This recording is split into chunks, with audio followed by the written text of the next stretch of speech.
नमस्कार। आज हम सब मिलकर एक ऐसी कहानी की दुनिया में चलेंगे जहां आसमान बातें करता है और बादल वो तो शरारतें करते हैं।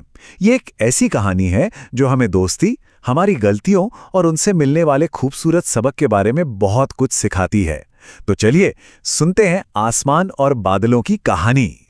तो कहानी की शुरुआत कुछ यूं होती है। जरा सोचिए, एक ऐसी दुनिया के बारे में जो हमारी दुनिया से बहुत बहुत दूर है, जहां आसमान और बादल सिर्फ आसमान और बादल नहीं हैं, बल्कि वो जीते जागते किरदार हैं।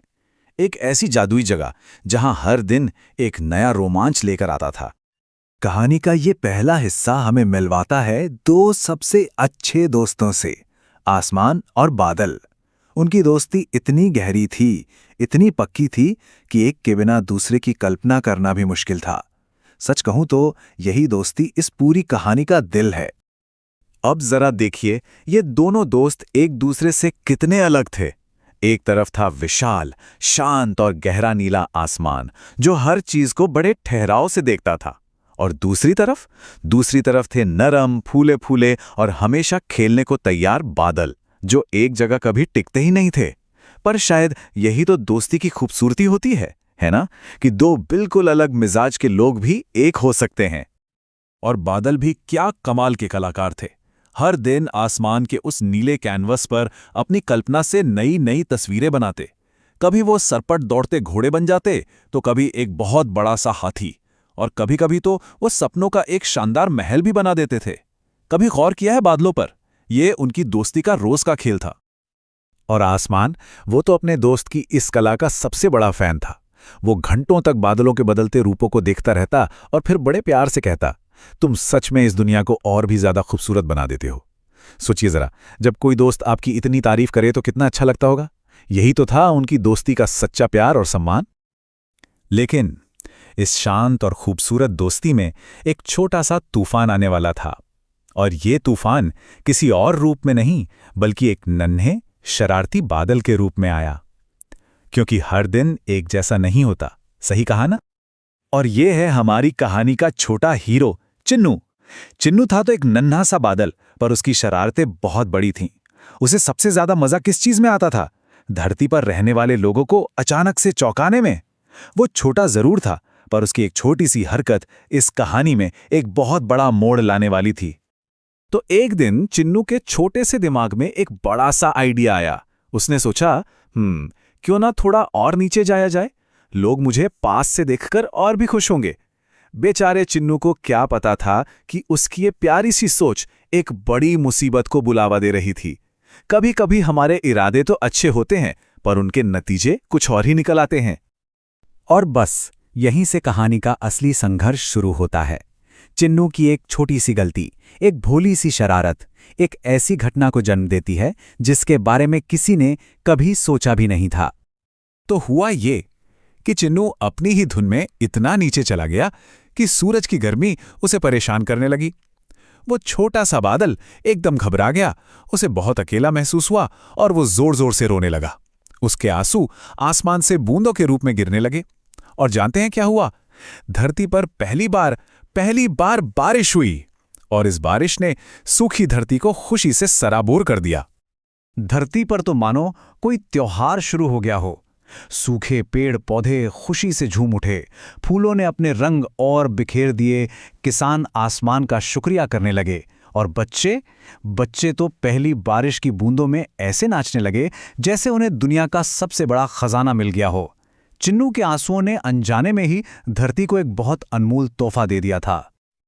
लेकिन जहां एक तरफ धरती पर खुशियां थीं, वहीं ऊपर आसमान में हमारा छोटा चिन्नू बहुत बड़ी मुसीबत में था।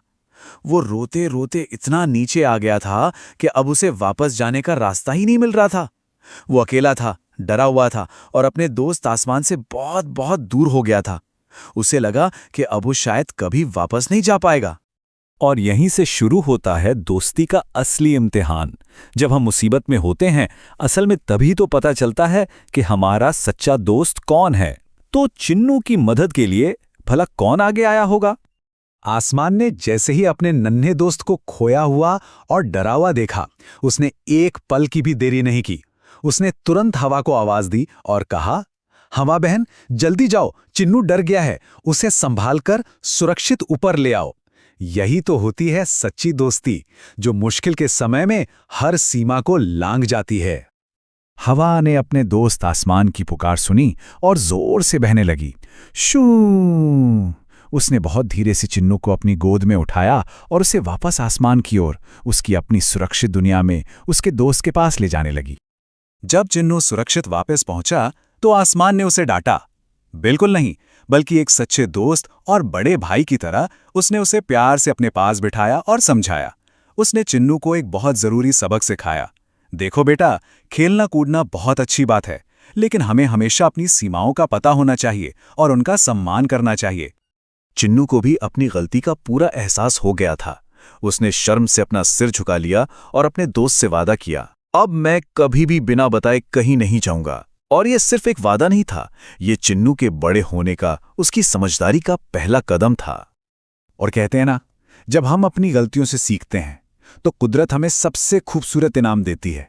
अब कहानी के उस हिस्से पर आते हैं जहां चिन्नू की एक गलती और उससे मिली सीख ने आसमान में एक नया ही जादू बिखेर दिया। चिन्नू को सबक सीखते देखकर आसमान इतना खुश हुआ कि उसने अपनी खुशी जाहिर करने के लिए 7 रंगों का एक पुल बना दिया, एक बेहद खूबसूरत इंद्रधनुष।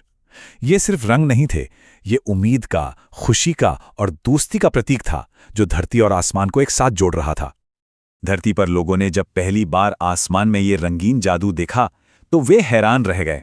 उन्होंने इसे एक नाम दिया, आसमान और बादलों की दोस्ती का पुल। और सच में इससे बेहतर नाम और क्या हो सकता था।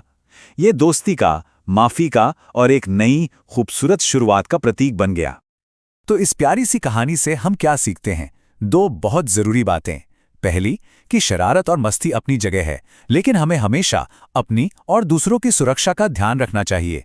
मतलब समझदारी और सावधानी बहुत जरूरी है।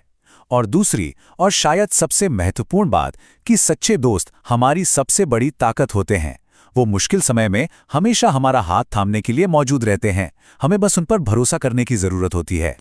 ये कहानी हमें सोचने पर मजबूर करती है कि आज हम अपनी जिंदगी में दोस्ती का कौन सा पुल बना सकते हैं।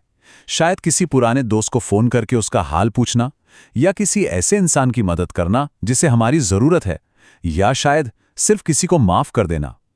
इस पर विचार जरूर कीजिएगा। धन्यवाद।